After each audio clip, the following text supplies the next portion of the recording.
Beloved heart, I invite you to sign up to my mailing list, and as a result of signing up, you will get a free gift. It's a 5D rebalance tune up of all these chakras, and chakras are my specialty. So I would love to gift you with this transmission that is filled with light language and codes to help you stay balanced and tuned up during these increased frequencies of energy of this ascension, this new earth frequency.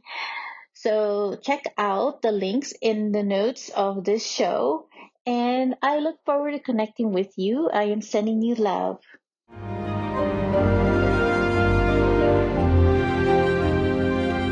This is the transfiguration of the new you.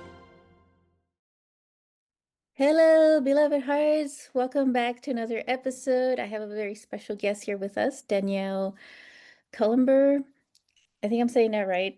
You did. You did it well. Thank you. Yeah, I go by Danniel Worthen Cullumber. So yes, Awesome. that's Well, thank correct. you so much for being here. But just for a quick intro, because we're going to be talking about beyond the veils, right? All of these phenomena, paranormal stuff. So I'm excited about this conversation with Danielle. And so just to share a little bit about her, she is MSW, LCSW, is a trauma therapist, intuitive, and founder of Willow Medela Wellness, a holistic private practice based in Utah.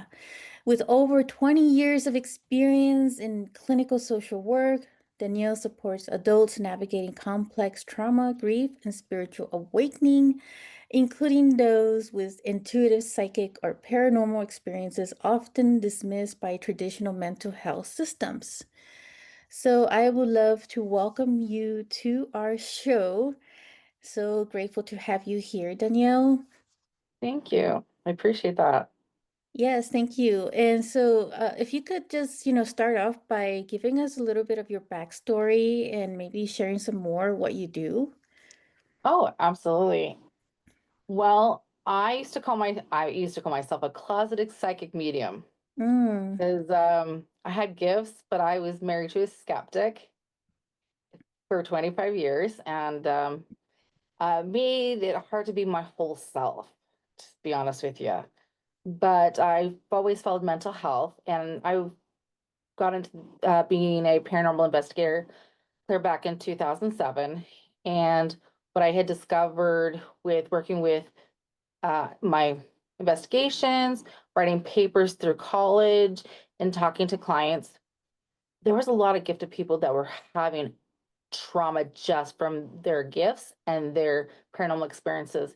And people were not listening to them, they were labeling them, misdiagnosing them too, by the way. So I felt it was a needed calling through when I was going into social work to eventually become a therapist, that I wanted to support those gifts like mine. So that also helped me do my internal work as well, because I had to know what I had to offer to come into the plate too, to offer that support. Because I didn't have that normal trauma of yes, I was married to a skeptic, but my trauma wasn't like the ones that were children born open or parents who are navigating gifted kids. And I was able to connect a lot of the resources of mental health to what they're doing spiritually.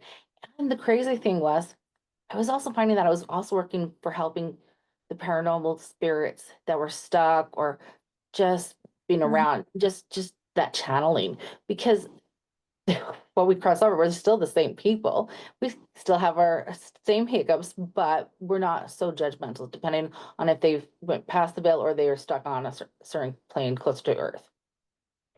Oh, very nice. So you started off as a paranormal investigator. Is that how it all started? I mean, what was your turning point, I guess, that got you into like this whole business? Like, Well, actually, I used to work in care facilities. I was trained to be a CNA back when I was 19, but I was hearing things when I was a kid. got you. But then when I started getting my precog dreams and things were just kind of unfolding, I was like, okay, something's going on. So there was no resources out there for gifted people. And I say gifted because that's a big umbrella term for anyone who is sensitive, paranormal. We all have gifts. Mm-hmm. So I started reading books. I went to the library, started reading, and I actually spent years reading before I even became a paranormal investigator. So I was a recreational therapist Mm-hmm. and then shifted into social work. It was a nice Okay. umbrella.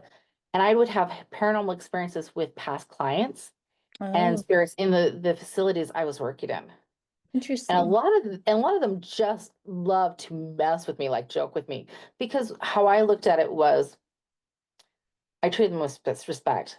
It's like anybody else. If you treat somebody with respect, they're going to kind of reciprocate that. And that's what I was seeing when the paranormal shows were coming out as well, that they were trying to do a lot of dance, monkey dance, like, show me something. I don't know about you. I just get annoyed too, just like anybody else. And if I was them on that side of that veil, I probably not be as nice about it. Yeah. Oh, wow. Really interesting. But which paranormal shows did you watch? I'm just curious. I watched, some as well. Oh, well, not to label any of them because, but I started with Ghost Adventures and Mm-hmm. Taps, you know. Um, I've been to Goldfield, Nevada myself. Oh, Um, thanks. Yeah. Kidder Spirits. I think one of my favorite ones, though, which was with Turning Point, was when my gift started really turning on, Mm-hmm. was when I was pregnant with my two middle kids, my Yeah. daughter Alyssa, and then shortly after, pregnant with Brianna afterwards. I was testing my gifts. I was hearing things, and a Chip Coffee brought out a show called Psychic Kids, Mm-hmm. and I was watching it, and these kids, and they were telling them, "I'm having this struggle, this struggle," and I was like, "OMG, that's me." I was in my 30s and 20s learning about my gifts through this show. And they had a parapsychologist and a psychologist. So when I went to get my degree and my bachelor's in social work, I literally looked up to find out if I could get a degree in parapsychology. Not available here in Utah.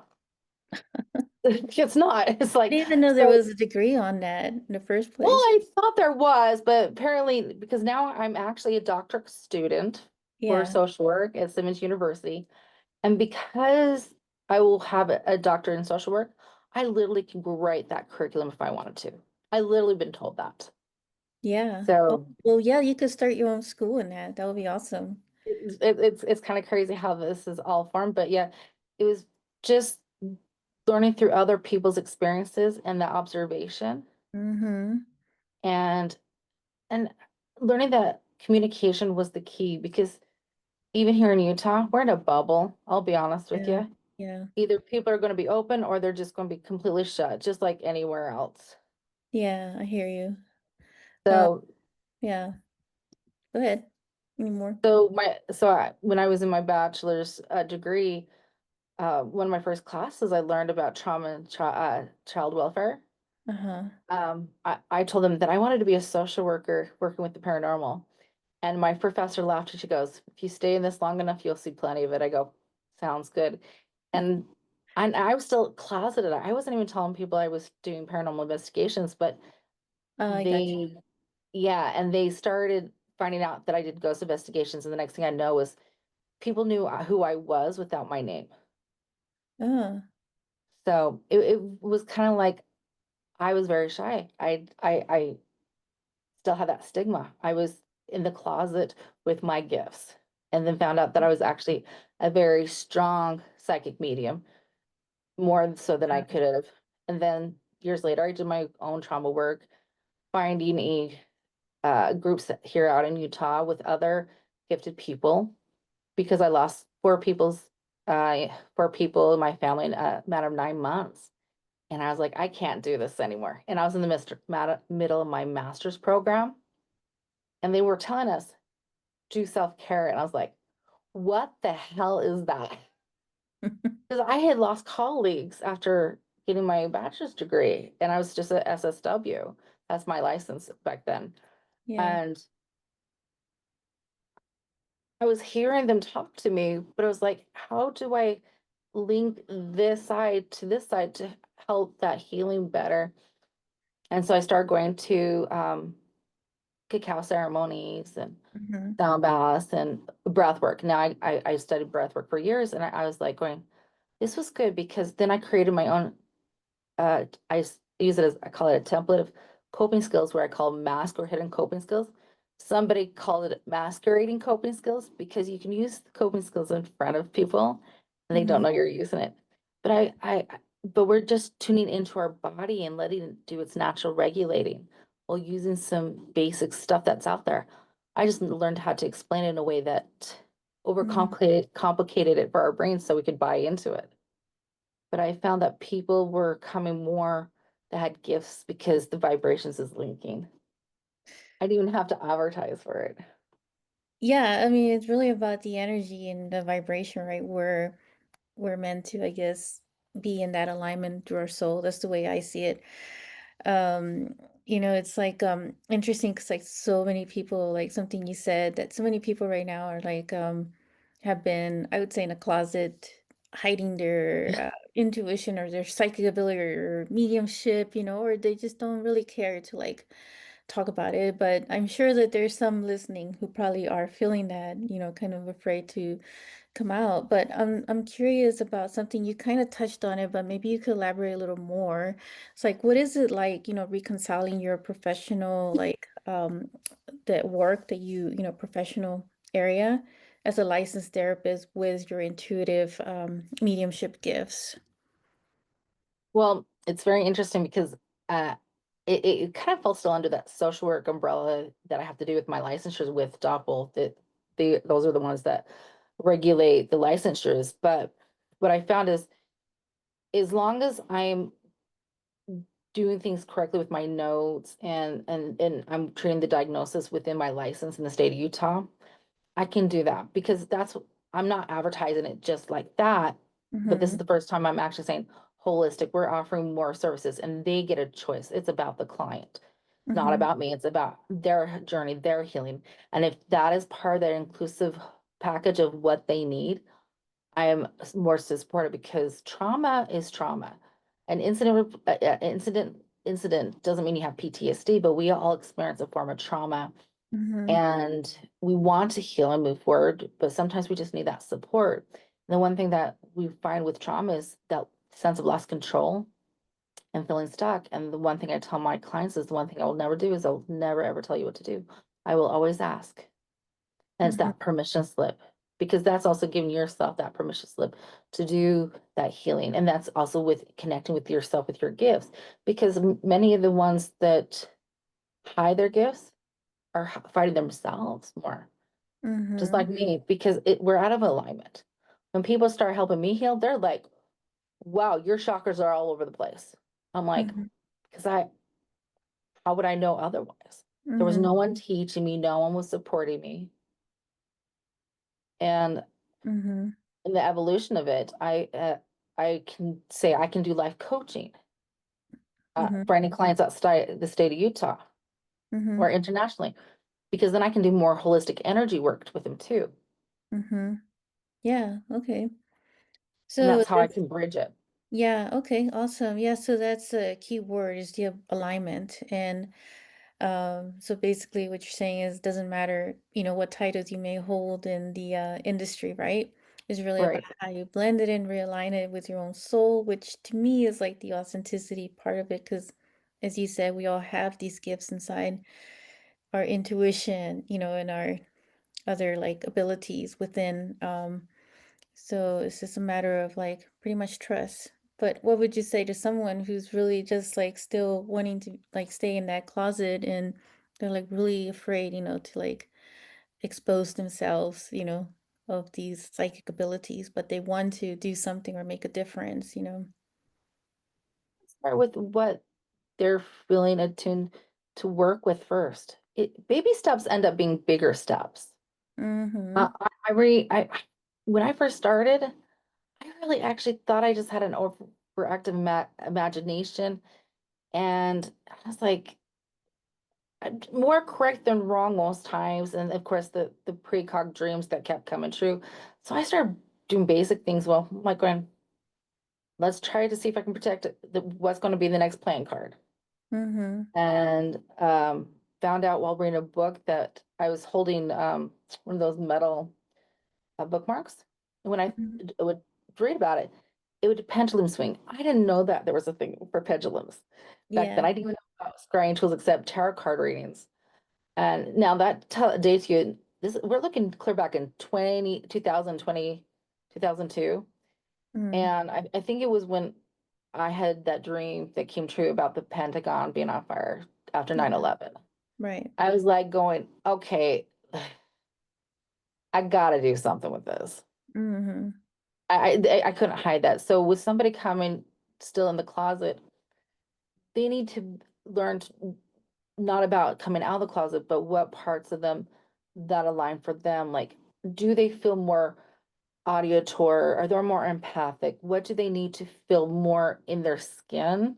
Mm, Because yeah, we're having a human experience, but even if we don't feel like we belong here, we agree to be here for an experience for that. But we don't have to make it complicated. We have being a human is complicated enough, but being extra sensitive to that and not feeling like we're supposed to be here, mm-hmm. how we can get ourselves to communicate with our higher self and let that energy more flow, that is part of that healing. Because once they're more stable in themselves, coming out of the closet isn't about coming out of the closet. It is actually them stepping out and saying, "This is me," Mm-hmm. and what that is for them. Yeah. Yeah. Yeah, that's good. Um, how did your ancestors' lineage or personal stories influence your path towards storytelling and ancestral healing? Oh my gosh! So, my first my aunt had passed away by suicide in Mm-hmm. December of 98, and I had just had my first child. And this was my favorite aunt. And this woman, even when she was on the side, the veil, would always challenge me about things because she was the I'm going to say the black sheep of the family. My mom always thought she herself was, but my aunt was my hero. And when she passed away, she came to me the morning after her funeral, which was New Year's Eve. So that was New Year's morning of 2000, not 2019, 99. And I had an opportunity that nobody else usually gets. I actually got to ask the why. I mean, most people go, why does somebody, when they take their life, they ask why? And her answer was just so mesmerizing and humbling. And she said, Danielle, I don't know why then, and I don't know why now. But I knew her struggles with mental health. And Mm-hmm. later, I, her and my cousin, her daughter, and I figured out she was struggling with bipolar with, on top of a lot of child abuse, molestation, sexual assault, drug Mm-hmm. use. So it just kind of compounded. And the situation where she was when she passed away, she hadn't eaten in 2 days and was drunk. Like there's all these variables, but when you broke it down to it, her soul came to me and actually gave me the opportunity to speak with her. She chose that. Mm-hmm. And since then, I've had many family members come talk to me. And and ironically, the day that we're recording this, tomorrow is the 1 year anniversary of my father passing. But a year ago today, my father came to me in a dream and had a long conversation with me. And because he was about to transition, and this is before he had died, and he didn't even realize how gifted I was. He knew I was special, but he had a lot of awareness that he brought to me about this next coming year. And last year when he was sick and we knew he was transitioning, it was a beautiful process for me. And since then, I had just started my doctorate program. I'm in the middle of my doctorate program. I started my practice. Um, I am communicating about gifts to people. I mean, what a year has changed just in the conversation with some of my family members. My I would say every time somebody had passed away, there was a soul contract. And every time somebody died, I got more information that I wouldn't have had access to unless they had willing to transition like they did. Oh, okay. Interesting. So it almost sounds like, the transition served like a bridge into these other like ancestral connection. Oh, absolutely. One what's amazing is that my husband, I met him on the first day of my healing process at one of the holistic groups, and he's also a psychic medium, and Okay. he's indigenous and on his father's side, and European on his mother's side, and he talks both of them, and he's how to always bridge the communication between those different parts. And what I love is learning from his lens and being part of that family dynamic. I get access to his family line as well, besides my own kids is, even though I'm not with their father anymore, I still have access to all that family knowledge too, because the family still talks to me. We're all family Yeah, together. So, it's not limited to just bloodlines, but also who culturally you've connected with and who've adopted you. like Uh, families too. exactly, like um, the Polynesian community. Oh my gosh, the spirituality within them, the Latino community. Hmm. I have a my goddaughter. Yeah. Get access to all her family, Hmm. and what's amazing is the more people I meet, the more gifted we find out that we are collectively. Yes. I mean, that's a really good point. We're all interconnected one way or another, especially like when you get into like family dynamics and stuff and you start to blend ancestral lineage. And for me, I even extended even further into like the star family. A lot of the galactic Exactly. roots. I'll be honest, if I hadn't met my husband, I Hmm. wouldn't have access to the information that I have now, because he was able to, he was born open, starseed child. Hmm. He talks to the other, the Larens, the aliens and all those. And it was only through him that I find out my missing parts, and was able to gave me access to the downloads that Hmm. I was missing. Yeah, nice. So anytime you meet somebody along the way, you never know what gifts they're offering you in those keys. Hmm. And that's what happened, what I was finding whenever I met somebody with a gift, I would tune in and then realize, wait a minute, I could do that too.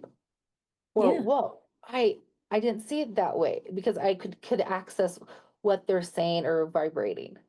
And so that makes it wonderful as a clinician, a therapist, a healer. I'm going to say healer because that's going to do the whole encompassing of yeah, everything. Um, that's cool. yeah, when you ask permission, if they want that support and you're able to do it, as long as you are not leaving negative ties in them and cords, and and also not taking on their stuff and not give them the accountability, the autonomy, you actually both grow together. It's reciprocity. The energies exchanged keep growing, and we Mm, attune brighter, louder, and shinier. yeah, exactly. That is, so cool. I was actually getting the lyrics before you said it. So what information have you gotten from them? I'm just curious. Anything that could be shared? Oh, um, I'm not very in depth with it, but the learns, it's both my husband and I are like cat people. We have 8 cats between us. Yeah. And the Larens in how they communicate fascinate me, because I'm like, Mm-hmm. it's almost like you're learning your personality type through a different with them, and how they show up and their strength and their communication, but also how they interact with other species or intergalactic um, vibrations. Yeah. Because for me, my husband can actually talk to that better, but for me, it's more the energy I can access. Yeah. And it's almost like, you know how somebody has that's braille can learn to read with their fingers. Me, I feel things almost like a cobweb or energy, and I can almost feel it tangibly in my hand. And then Mm-hmm. it creates a picture, so I can move things. Like just me doing this, I'm Mm-hmm. moving things Yeah. consistently. So I have to be careful sometimes, because I've opened portals and vortexes. Yeah. And I've had to learn to shut them down, because I'll pull things in, I'll remove things, and but I'm doing a lot of stuff in the undercurrent that I'm consciously not aware of in the in this waking hour. I'm actually more traveling when I'm sleeping. So the Laren part is I find that I travel in different planes a lot. I've met a lot of interesting now this is a observation. Interesting individuals or beings, and they look at me like, what, who are you, and are you a threat? Like, I'm like, no, I'm just observing where I don't even know how I got here, as long, Like, but what I is this have a human tether doing here. here, right? Exactly. Yeah. So, but I do not really have a lot of information on the Laren to offer you than other that Mhm. I know I have some references to that in the energies. Okay. So, Yeah. Cool. I mean, that's really cool that having that connection to our star family. Wondering like from a trauma perspective, right? Many trauma survivors, experience things that aren't always explainable in the clinical world. So yeah. visions, sensations, encounters, how do you create like a safety for clients to share those without fear or being dismissed or feeling like they're being prosecuted? Unlock your limitless potential with the monthly multiversal circle of creation.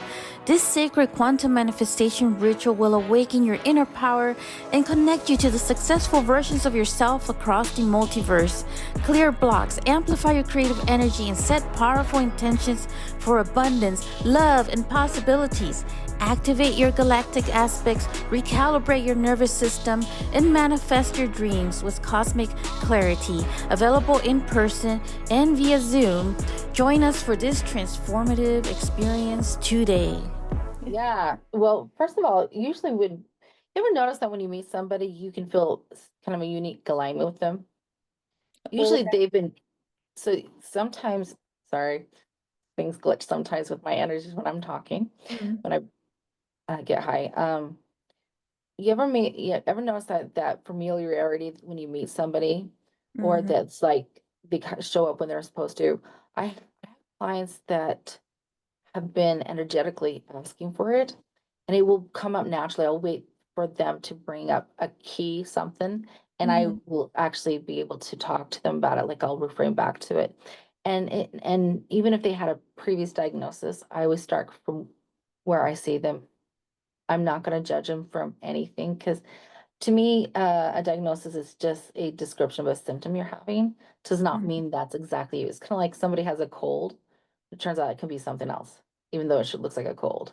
Yeah, yeah. So, so with them, when I breach it, it's usually they're gonna feel safe in the energy that I'm providing, and that gives them that autonomy. And but goes back to where said that the one thing I tell all my clients when I first meet them is, I will never tell you what to do. I will always ask.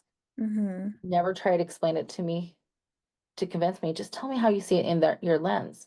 And if I have a Mm-hmm. question, I can always ask. So the one thing they do not know about my gifts, which I'm going to share honestly, is Yeah. if they are gifted and they're seeing stuff, I'm going to see it with them. But if they have a diagnosis, I'm going to use like schizophrenia, because we all know the label of that. If Yeah. somebody is both gifted and schizophrenic, which I have worked with, I can see what they're seeing. That's paranormal. But if it is their Their mind illness, matrix. it might just, I can't. However, I can feel if there's something not regulated right in the body, things like that. I can do that, but I'm not a doctor, medical doctor. I'm not going to tell you what to do. Mm-hmm. But I'm going to ask the questions, and we're going to find out there's more tied to it. They're like, I'm not sleeping. Why aren't you sleeping? Well, I'm having nightmares. I'm having nightmares. Why? Well, it's not that I'm having nightmares.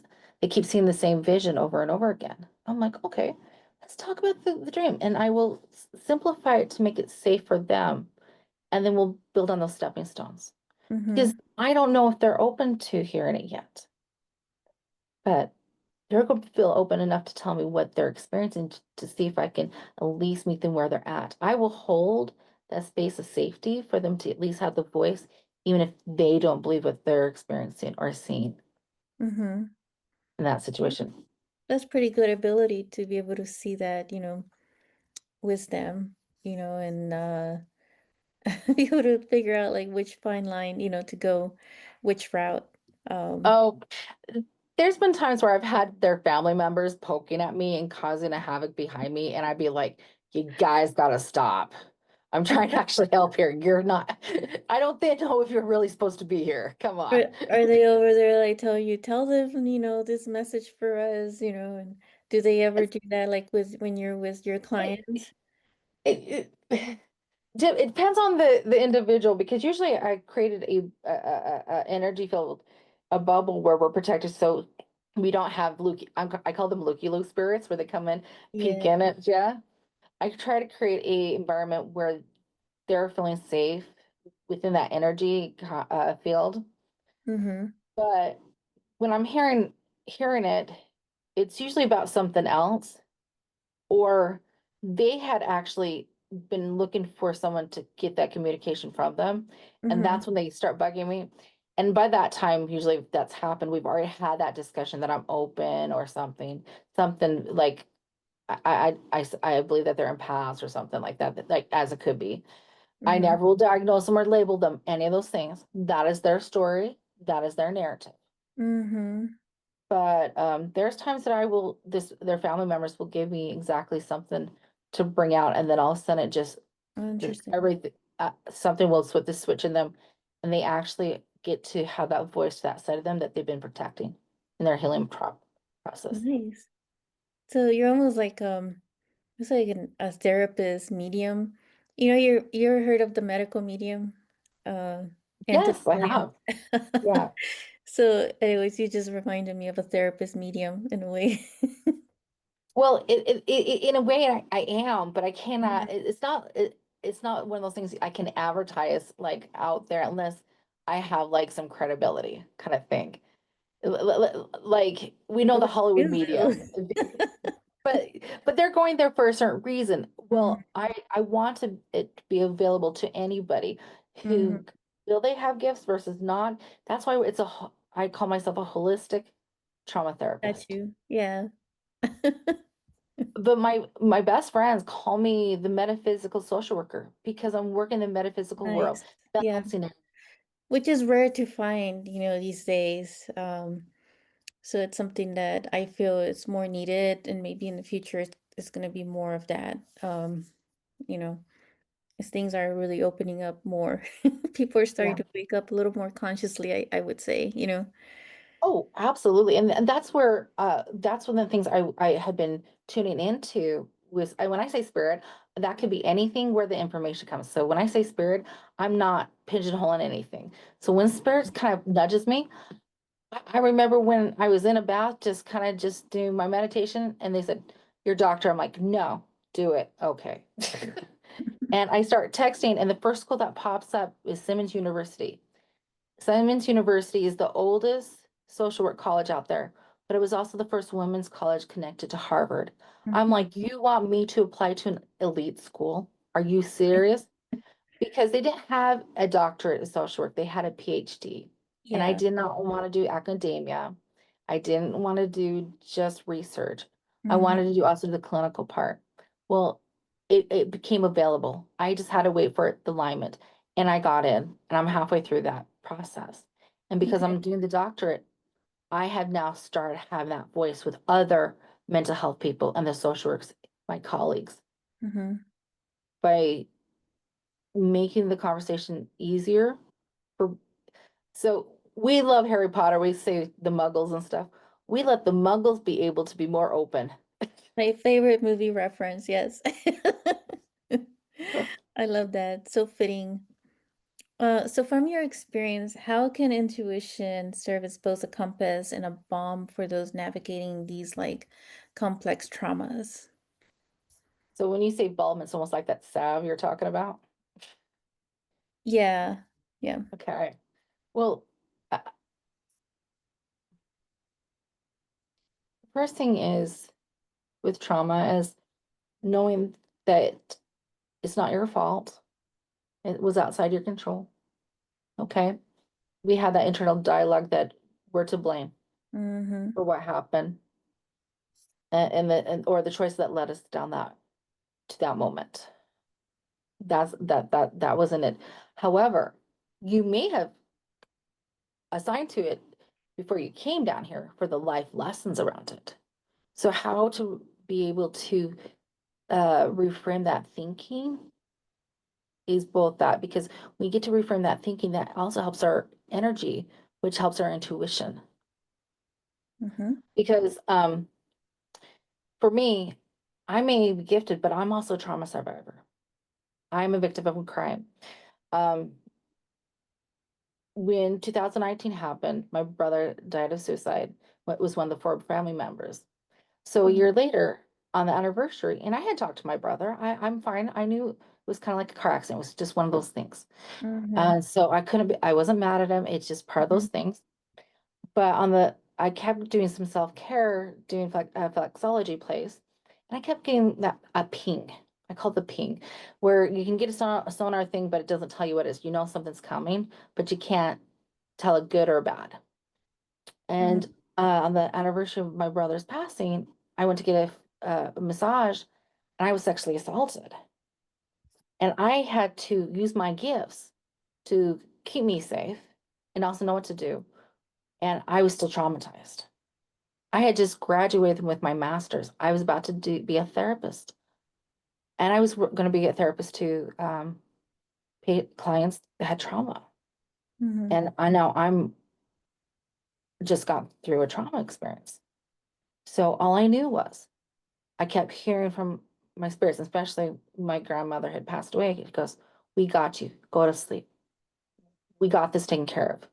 Well, what I later found out was I had, not that I wanted the trauma, but I was one of the few people that could stop what happened, because I'd been picking up something and I kept tuning into it. And what happened was I was one of four people that had been victimized by this individual during COVID. Mm-hmm. And three of us were able to send the person to prison for what he did. And so stop that bad cycle, that horrible cycle, not bad cycle, Mm-hmm. horrible cycle. Yeah. And I also filed a class action lawsuit to hold other people accountable for not checking on that he wasn't a licensed massage therapist after all these Wow. things. So all this intuition came in. My court case went up to the Utah Supreme Court just to have it thrown out. Went through. It was a long process. And every time I was like tuned in, I was like, what's going on with this thing? Spirit's like, we got it. This is not your concern. You take care of this stuff. It's like, okay.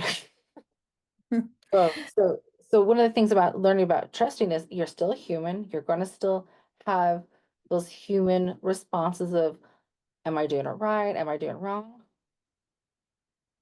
But part of the salve is knowing that even though you get burned, there's something to help take the edge off. Yeah. Right. Okay. Wow. Interesting.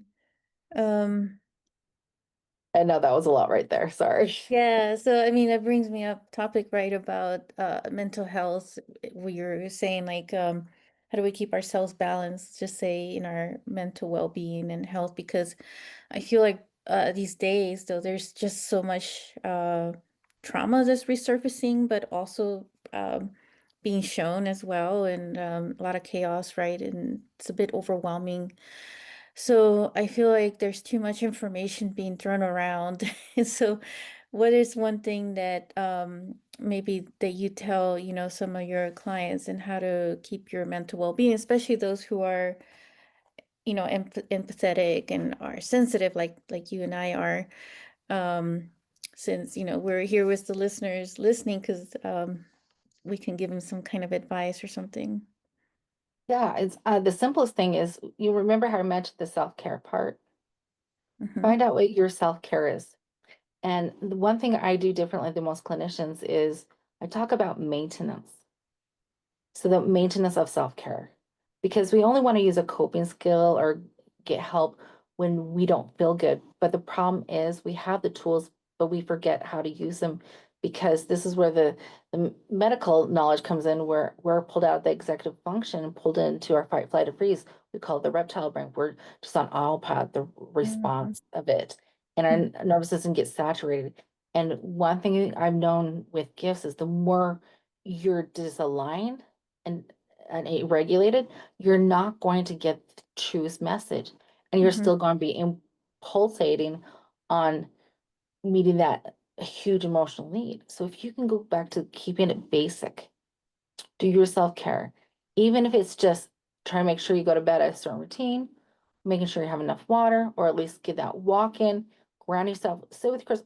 Whatever you do you, boo. Mm-hmm. Just keep it the maintenance because like we're coming up on the many holiday seasons. A lot of people get dysregulated. Yeah, I it's even worse I in the holidays. Yeah. yes. Well, I also find that the spirit side gets very active. And tomorrow with all the things happening, Well, like we're already yes, Halloween and yeah, Day of the Dead, like these other cultures and all that. So, yes, it gets very active. hmm And and you're feeling it. Go back to the basic. Make sure you're meeting yeah. your basic needs. Yes, you're going to eat rich foods, but know that your body's not going to align to the things. It's okay to have traditions. Feel into what aligns for you, but also have a backup to recover from it. Mm-hmm. Um, uh, Before the recording, I mentioned to you that I went on a paranormal investigation yesterday.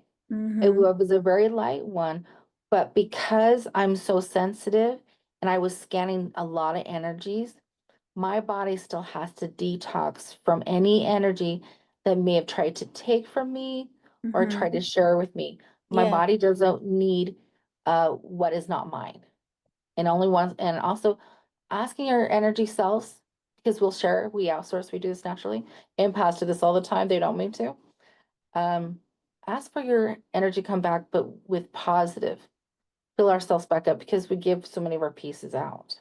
Mm-hmm. Part of that maintenance, do a mantra, do the singing bowls, take your hot bath, salt, Epsom salt, whatever.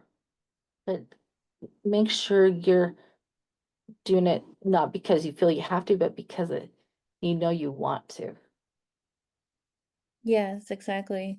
So, where did you do your paranormal investigation? Was it a historical house, a historical place?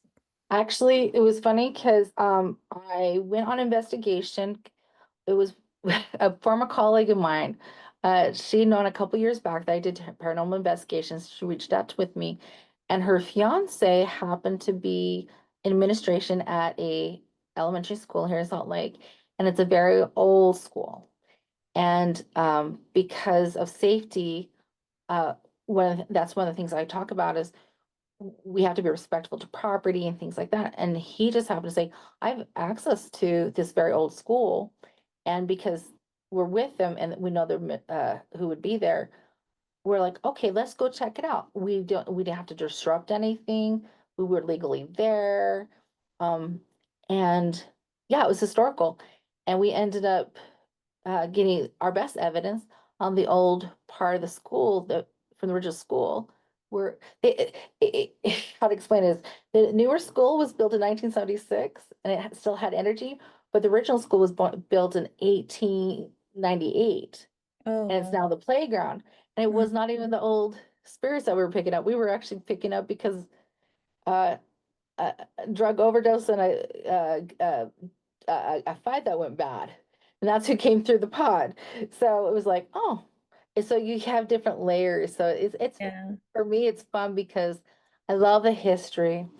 I get the intuition of what to ask so we can Mm-hmm. get the evidence. That's the fun part is when you connect and then you're like, okay, we're going to respect you. We're going to go. Thank you for your time.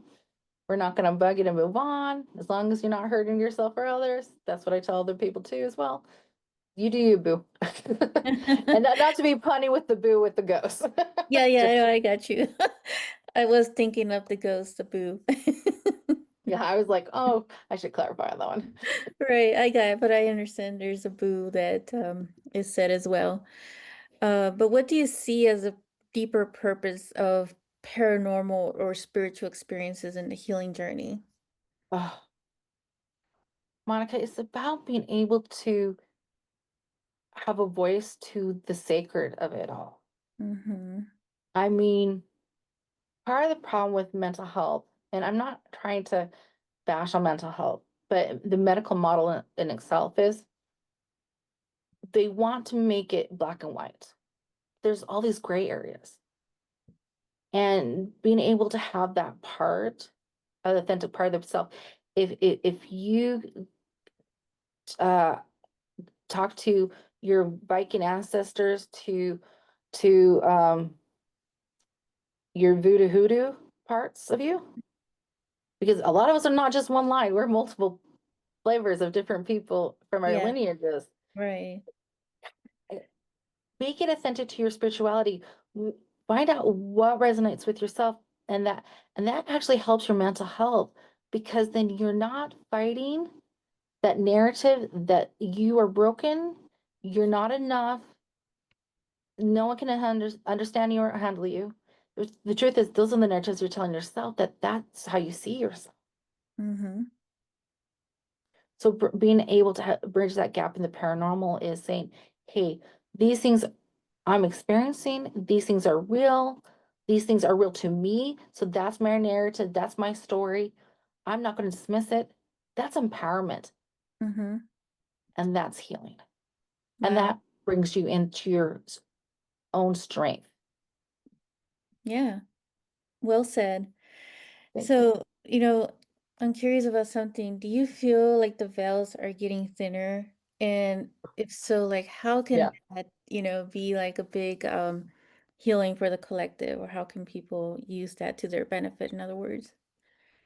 Well, one of the things, not just the feeling, is the observation. We're Mm-hmm. finding more people are falling away from the mainstream religion stereotypes, okay, and the dogmas. Mm-hmm. We still have attachments to those, Mm-hmm. and we tend to go to the extremes when we're running away from something that we're not aligned to. Mm-hmm. Don't shame those parts, Mm-hmm. because those were some foundations, even if they're not authentic or real use anymore. We Mm-hmm. still have a way to rewrite that narrative. In fact, a lot of it can be ancestral healing too, because you you are in this time of that veil getting thinner, because our ancestors get to learn through us from our experiences, from their stepping stones that they've gave us. Mm-hmm. And with the veil, so if you're wanting to do more self-healing and reflecting, you can still do it quietly or you can do it loud, whatever you need. Mm-hmm. But remember that the more centered you are, you're going to get more information. Mm-hmm. I Yeah. mean, just sipping that quiet cup of tea can be more attunement than a whole drum circle with men. Now, the drum circle men are great. I'm just doing that comparison. It's whatever you need, Mm-hmm. but don't abuse it. Do not take it to the extreme, because things can, even spirituality, holistic healing, anything can become its own addiction. We have behaviors. Behaviors become its own addiction. I mean, people, I'm going to use that example. Some of us like mandalas. I actually have a notebook full of mandalas I color, Mm-hmm. but I could spend too much time on this and not actually hear what's being said to me, because when I got to finish this, because whatever, my ADHD took over or something. Yeah, well, that's the fine line of fanatic, was it like fanatic, uh, Hmm. So with the veil getting thinner, you're going to get more information, and you're going to feel more. I'm going to use the proverbial quote and quote marks. Feel a little crazy and off. Check in with yourself. Find out what's yours versus not. mm-hmm. But with the collectively, to go back to the collective, is knowing that a lot of the collective is going to go off balance, because they're now tuning into things that they're like, wait, I'm hearing stuff that I'm not supposed to be hearing. And they go back to those dogma stereotypes of Yeah. labels. So Yeah. having compassion for that, going, okay, Mm-hmm. start writing down some stuff. And you Mm-hmm. might actually align to the answer that you're asking. Yeah. So collectively, once you get information though, this is something I need to let everyone know. Once you get information, you can't go back and undo it. You Yeah. ask a question, Mhm. expect the answer, even if you don't like the answer. Right. I mean, those are really great points. Sometimes we get so attached to old beliefs, right? And part of those beliefs are tied into certain dogmas, that some have experienced through life, growing up. and dogmas being, different religions or like organization, and get so focused on that we ignore the messages being received. And Mhm. so it's about really letting go and allowing to be a receptive vessel, of information. Yeah. Yeah. And here's the other thing too is I'm not saying that people are going to leave their belief systems. Mm-hmm. We're just allowing a different leveling up in that attunement of that lens of that belief system, or aligning to what they feel they need. I Some of the most spiritual people are people that actually decided they couldn't fit into their Mm-hmm. religion. They love their community. That was Mm-hmm. their people. Right. That's their history. Yeah. But they're like, I know too much and I can't go back. And I go, that's okay. You just take what you want and leave the rest. Because Yeah. it's all about you and what fits this being experience that you are going through. Because it's you that's going to take it with you when you Right. transcend Yeah. to So whatever next journey. yeah, the way I see it is more like a perception shift also. Oh yeah, paradigm shift completely. Yeah, so we're getting close here to wrapping it up, but I wanted to first of all mention to the listeners that all of Danielle's contact information can be found in the episode notes if you want to reach out to her. But before we conclude, I would love to hear some final thoughts from you, Danielle, and if you have any message that wants to come through from spirit, channel message, Yeah. we're open to it. It seems like I have a peanut gallery kind of trying to decide who's going to be the voice box to me right now. Give me a sec. If you let your listeners know that if you allow and allow the simplicity, we start weaving our consciousness together, and that's how the collective actually gets to be stronger in the new earth, the new vibrations. And the now is just that blink from yesterday. Hmm. Time, we all know that time is irrelevant, but time is just a construct that we need to understand that things have a vibration that has to do with think first for things to manifest as Hmm. well. The ones that are deceased, their families always talking to you. So if you want to know that they're listening, ask them to leave you a penny or a feather, something simple just for you guys. It could be a song, it could be a smile. They want to communicate, but you guys are complicating it. You're overthinking it. So they're like, please simplify it. Okay. Thank you for your time, and I want to thank spirits for the information for anyone that needed to hear that. Thank you so much for that, sharing that information with us, and also for being a podcast guest for this. I'm sure that I could have gone through like so many different questions and gone through different, ways. But maybe we'll have you back, for another like round two or something.